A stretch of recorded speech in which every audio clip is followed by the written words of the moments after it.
प्राचीन काल के मानसिक उपचार। आज जिस विषय पे हम बात करने वाले हैं वो है प्राचीन काल के मानसिक उपचार, कि किस तरह अवचेतन मन ने प्राचीन काल के मानसिक उपचारों में अवचेतन मन ने अपनी भूमिका निभाई। युगों से हर महाद्वीप, परिवेश और संस्कृति के लोग जानते थे कि कहीं ना कहीं पर एक उपचारक शक्ति है जो व्यक्ति की शारीरिक क्षमताओं को दोबारा लौटा सकती है और बीमारी ठीक कर सकती है। वह मानते थे कि यह रहस्यमय शक्ति कुछ विशेष स्थितियों में जागृत की जा सकती है और इसे सही तरीके से जागृत करने पर मानवीय कष्ट कम हो जाता है।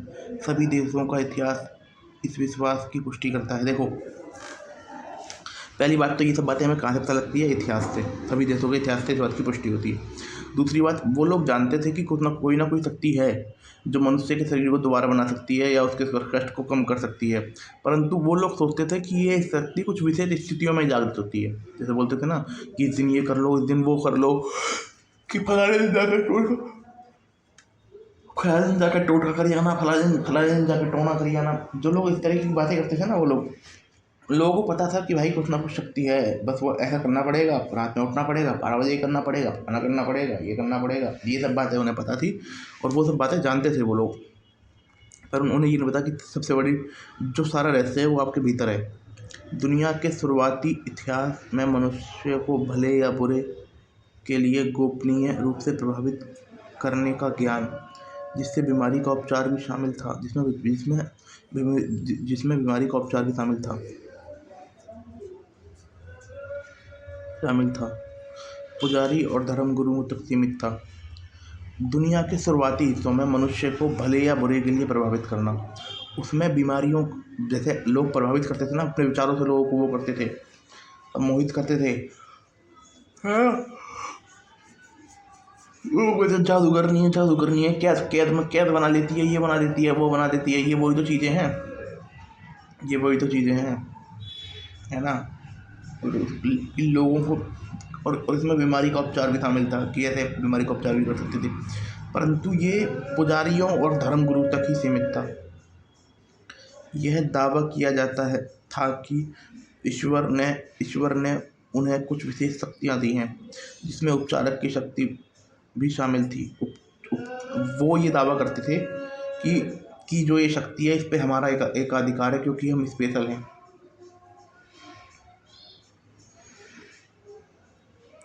उपचार के तरीके और कर्मकांड दुनिया भर में अलग अलग थे, लेकिन आमतौर पर उनमें ईश्वर की आराधना और चढ़ावा शामिल होता था। इसके अलावा विभिन्न धार्मिक अनुष्ठान भी किए जाते थे। उपचार के तरीके दुनिया भर में अलग अलग थे, है ना, परंतु उसमें ईश्वर को अनुष्ठान दिया जाता था और विभिन्न कर्मकांड किए जाते थे।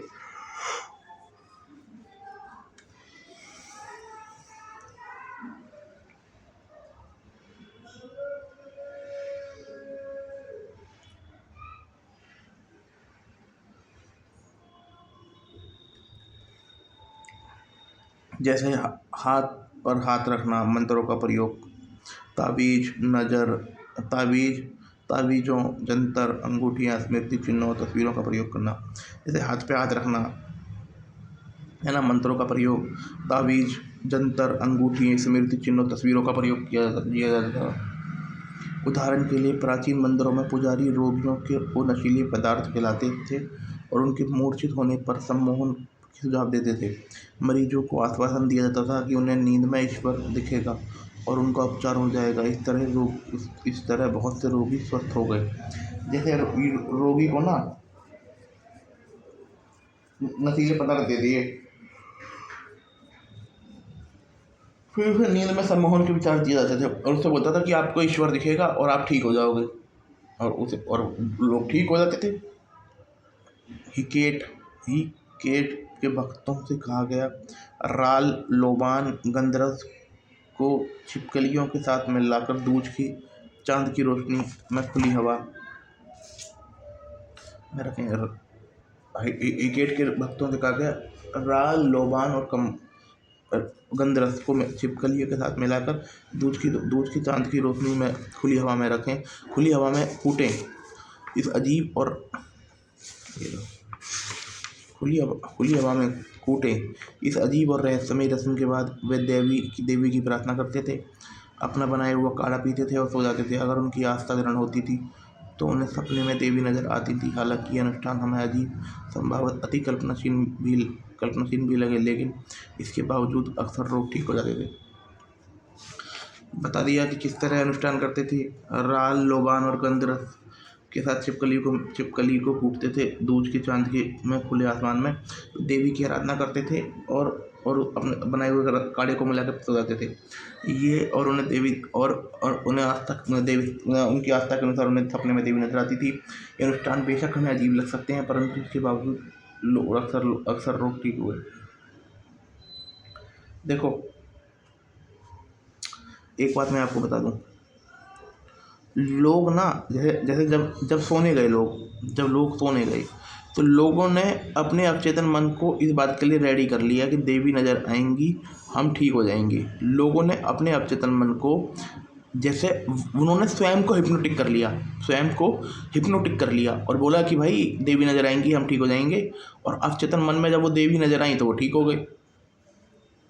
उन्होंने जैसे जैसे मान लिए वो लोगों से सुनते होंगे, राल, लोबान और गंधरस मिला के दूध की और छिपकली को मिला के दूध की रात में करो कूटो बूटो, तो सुनते होंगे। पहली बात तो इसके प्रति उनके जीवन में उनके अवचेतन में सकारात्मक विचार बैठ गए होंगे। भाई वो ठीक हो गया, वो ठीक हो गया, वो ठीक हो गया। जब वो खुद करते होंगे ना तो उनके सकारात्मक विचार इस हद तक पहुँच जाते होंगे कि वो बोलते होंगे ऐसा करने पर वो ठीक हो जाएंगे, और वो ठीक हो जाते थे।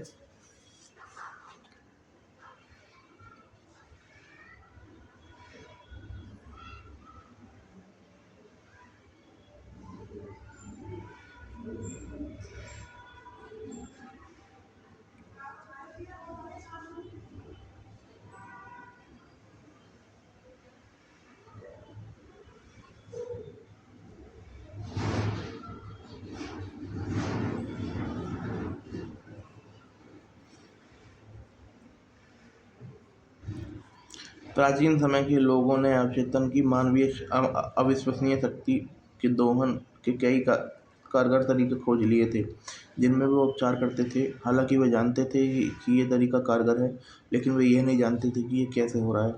प्राचीन समय में लोगों ने अवचेतन मन की शक्तियों का प्रयोग करने के कई कारगर तरीके खोज लिए थे, जिसमें उपचार भी शामिल है। लेकिन वो यह जानते थे कि ये कारगर है, लेकिन यह नहीं जानते थे कि कैसे हो रहा है। आज हम देख सकते हैं कि अवचेतन मन को सशक्त सुझाव देकर उपचार कर रहे थे। आज हम ये देख सकते हैं कि वो अवचेतन मन को सशक्त सुझाव देकर उपचार कर रहे थे। धार्मिक अनुष्ठान, काढ़े तथा तावीज लोगों की कल्पना पर गहरा असर डालते थे। इसके कारण उनके अवचेतन मन उपचारक के प्रबल सुझाव को आसानी से स्वीकार कर लेता था। बहरहाल, उपचार का काम मरीज का अवचेतन मन करता था। वही बात वो अपने अवचेतन मन में डालते थे कि मैं इससे ठीक हो जाऊंगा, वो ठीक है, वो ठीक हो जाते थे।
सभी युगों में ऐसा हुआ। जहाँ अधिकृत उपचारक असफल हो गए और मरीज ने उम्मीद छोड़ दी, वहाँ अनधिकृत उपचारक ने उल्लेखनीय सफलता। आज भी तो हो रहा है।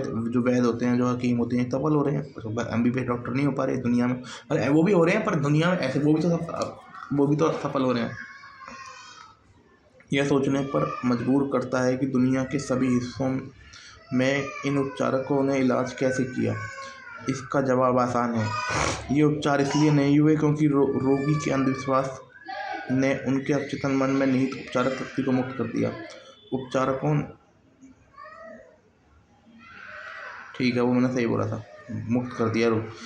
उपचारकों के इलाज और तरीके जितने कल्पनाशील और अजीब होते थे, उतनी ही ज़्यादा संभावना होती कि रोगी को यह यकीन कर ले कि इतनी अजीब चीज़ निश्चित रूप से असाधारण शक्तिशाली होगी।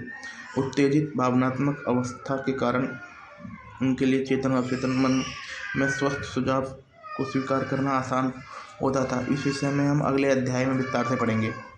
देखो, उपचारक इलाज करते थे इसलिए हुआ क्योंकि जो रोगी था ना, उसने अपने अवचेतन मन को इस बात के लिए रेडी कर लिया कि भाई अब हो जाएगा, अब तो ठीक हो जाएगा। तुम तो है।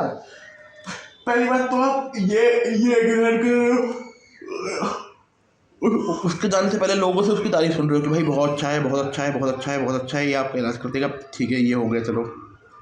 जब आप उसके पास गए और उसने आपसे कितनी अजीब वो करवाई, है ना, इतनी अजीब वो कराई, उससे आपको ये रियलाइज हो जाता था कि भाई अब हम ठीक हो जाएंगे, और इससे रोगी ठीक हो जाता था।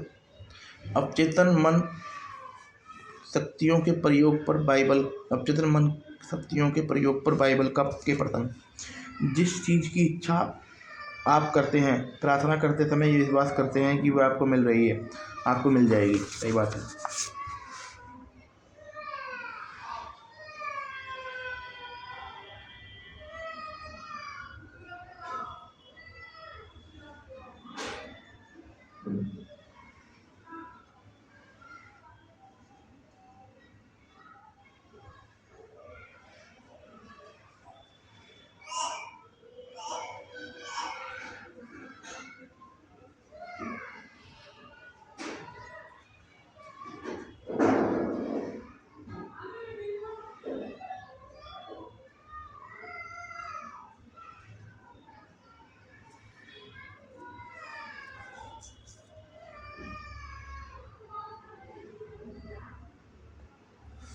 इस वाक्य को दोबारा पढ़ें और काल के फर्क पर गौर करें। अब इच्छा करते हैं, प्रार्थना करते समय विश्वास करें कि आपको मिल रही है और आपको मिल जाएगी। इसने मिल रही है, प्रेजेंट है ना। देखो, विश्वास और मिल रही है वर्तमान काल में है, लेकिन मिल जाएगी भविष्य काल में है। प्रेरित लेखक हमें व्याकरण के इस छोटे से अंतर से बहुत महत्वपूर्ण बात बता रहा है। सही है। अगर हम इस तथ्य को सच मान लेते हैं और स्वीकार कर लेते हैं, तो हमारी इच्छा वर्तमान में पूरी हो चुकी है और भविष्य में अवश्य पूरी होगी। तो इससे आप अपने अवचेतन मन को ये रियलाइज, थैंक यू बोल रहे हो कि भाई आपने मुझे दे दिया, thank you thank you thank you. इस तकनीक की सफलता इस विश्वास में निहित है कि विचार या तस्वीर में वास्तविक रूप ले चुकी है। वही मैं पहले बोल चुका हूँ। मस्तिष्क के क्षेत्र में किसी चीज़ को साकार करने के लिए इसे सचमुच में मौजूद मानना होगा।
ये गूढ़ शब्द विचार की रचनात्मक शक्ति के प्रयोग द्वारा अवचेतन मन पर आपकी मनचाही चीज़ों की छाप छोड़ने का संक्षिप्त और विशिष्ट तरीका सुझाते हैं। सही बात है। आपका विचार, योजना या उद्देश्य आपके स्तर पर उतना ही वास्तविक है जितना आपका हाथ और हृदय। सही बात है।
आपका विचार या योजना उद्देश्य अपने स्तर तक उतना ही वास्तविक है। ठीक है।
ये गूढ़ शब्द विचार की रचनात्मक शक्ति के प्रयोग द्वारा अवचेतन मन के विशिष्ट और संक्षिप्त तरीका सुझाते हैं। आपका विचार ये ठीक है।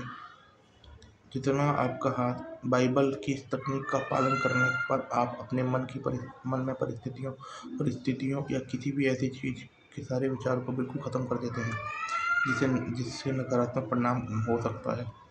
आप अपने मन में एक ऐसा बीज बो रहे हैं जो अगर आप जो तो छोड़ दें तो ये हमेशा बाहर फल बाहर जीवन में अंकुरित होगा।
ईसा मसीह जिस महत्वपूर्ण नींव पर जोर देते थे वह थी आस्था। आप बाइबल में इस बात को बार बार पढ़ते हैं, आपकी आस्था के अनुसार आपको दिया जाएगा। अगर आप ज़मीन में निश्चित प्रकार के बीज बोते हैं और तो आप आस्था रखें कि आपको उसी चीज़ का फल मिलेगा। आपका बीज जिसका आपने बीज बोया है, यह बीजों का तरीका है विकास और तथा कृषि के नियमों के आधार पर आप जानते हैं कि आपको बीज का वही फल मिलेगा। बाइबल में जिस आस्था का वर्णन है वह सोचने का एक तरीका है, मानसिक नज़रिया है, आंतरिक निश्चय है। आप जानते हैं कि जिस विचार पर को आप चेतन में पूरी तरह स्वीकार कर लेते हैं।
बाइबल में जिस आस्था का वर्णन है वह सोचने का एक तरीका है, मानसिक नज़रिया है, आप आंतरिक निश्चय है। आप जानते हैं कि जिस विचार को आप अपने अवचेतन में पूरी तरह स्वीकार कर लेते हैं, आपका अवचेतन मन साकार और प्रकट होगा। वह आपके अवचेतन मन में साकार और प्रकट होगा। आस्था एक तरह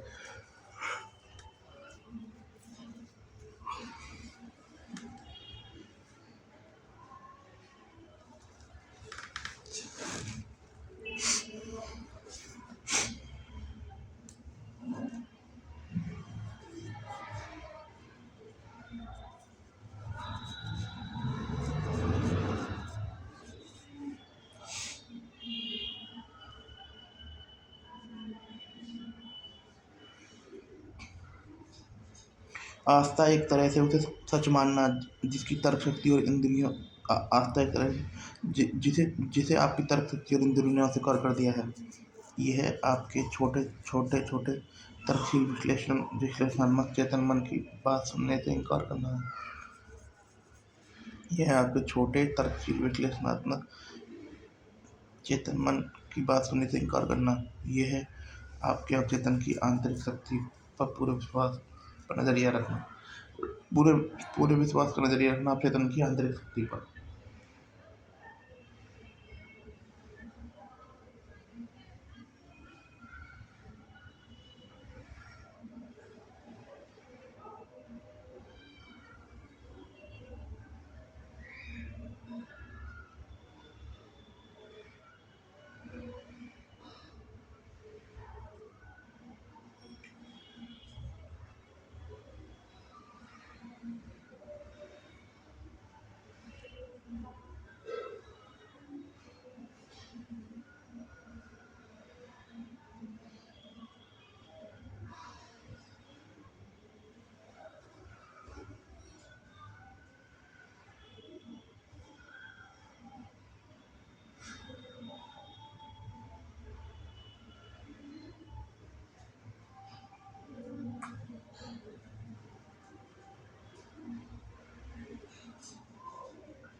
हाँ,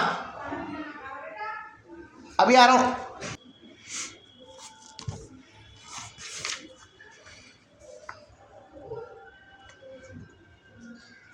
यहाँ तक पढ़ूंगा। यहाँ सही धार्मिक ग्रंथ में उपचार की तकनीक का मशहूर उदाहरण है। और जब वह मेरे घर आए, उनके पास अंधे आदमी आए। ईसा मसीह ने उनसे पूछा, तुम्हें विश्वास है कि यह करने में मैं सक्षम हूँ? उन्होंने कहा, हाँ प्रभु। फिर उन्होंने उन अंधों की आंखों को छूकर कहा, तुम्हारी आस्था के अनुरूप तुम्हें मिलेगा। और उनकी आंखें खुल गईं। यह और ईसा मसीह ने उन्हें सख्त हिदायत दी कि यह बात किसी को पता नहीं चलनी चाहिए। तुम्हारी आस्था के अनुरूप मिलेगा। ईसा मसीह ने अंधे व्यक्ति को अपचेतन मन से सहयोग मांग रहे थे। सहयोग तो मिल था, वो तो रेडी करने आए थे। वो तो बस ईसा मसीह के छूने की देर थी। उनकी आस्था उनकी उनकी सबसे बड़ी उम्मीद थी और उनकी आंतरिक भावना थी। सही बात है। उनका आंतरिक विश्वास था कि कोई चमत्कार होगा, उनकी प्रार्थना का जवाब मिलेगा, जिसका प्रयोग दुनिया भर के सभी उपचारक समूह करते हैं, चाहे वो किसी भी धार्मिक पंथ के हों। ठीक है। वो तो रेडी थे विचार, उनका चेतन तो रेडी था कि बस कोई हाथ लगाए। अगर वो ईसा मसीह की जगह कोई और भी हाथ लगा देता तो भी वो ठीक हो जाते। इस बात का किसी को पता नहीं चलना चाहिए कि ईसा मसीह ने ठीक हुए रोगी को प्रेरित कर रहे थे कि वे अपने उपचार के बारे में किसी को नहीं बताएं। अगर रोगी लोगों को बताते तो अविश्वास करने वाले लोग संदेह करते और अपमानजनक आत्मा करके उन्हें सताते। इसका वे लाभ कभी भी इसका वे लाभ कभी कम भी हो सकते थे। ईसा मसीह के हाथों से उन्हें मिला था, क्योंकि इससे उनके अवचेतन मन का डर, शंका, तनाव, विचार भर जाते। अधिकार और शक्ति के साथ उन्होंने गंदी आत्माओं को आदेश दिया। सही बात है। जब रोगी ईसा मसीह के पास ठीक होने आए तो उनका उपचार उनकी आस्था और ईसा मसीह की अवचेतन मन की उपचारक शक्ति की समझ से हो गया। ईसा मसीह ने जो भी आदेश दिया, अंदर से उसे सच माना और वे मदद मांग रहे लोगों को सशक्त कल्पनावादी मस्तिष्क था। अंदर से उसे सच माना, वे और मदद मांग रहे थे लोगों के शाश्वत और कल्पनावादी मस्तिष्क। ठीक है। ईसा मसीह के अंदरूनी ज्ञान और उपचार शक्ति के विश्वास ने रोगियों के अवचेतन मन के नकारात्मक विनाशक रूप में बदल दिया।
ईसा मसीह के अंदरूनी ज्ञान और उपचारक शक्ति के विश्वास ने रोगी के अवचेतन मन में नकारात्मक विनाशक स्वरूप को बदल दिया। आंतरिक मानसिक बदलाव के परिणाम स्वरूप उपचार अपने आप हो गया। उनका आदेश मरीज के अवचेतन मन से किया गया आग्रह था।